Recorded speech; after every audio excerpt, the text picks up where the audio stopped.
problema mo? Dinadabugan mo ba kami, ha? Kuya? Ay, pasensya na po. Nagmamadali po kasi ako. Nay, Pauline, nagpagluto ko na po kayo ng almusal. Tara, kumain tayo. Sus!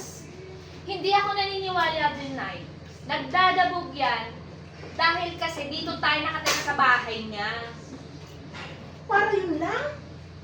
Ang yabang mo naman! So, ina-expect mo, nakikilos kami dyan? Eh, bisita mo kami, di ba? At saka, akala mo naman, masasarap yung mga hinahain mo sa amin. Eh, puro lang naman hotdog at saka itlog lagi.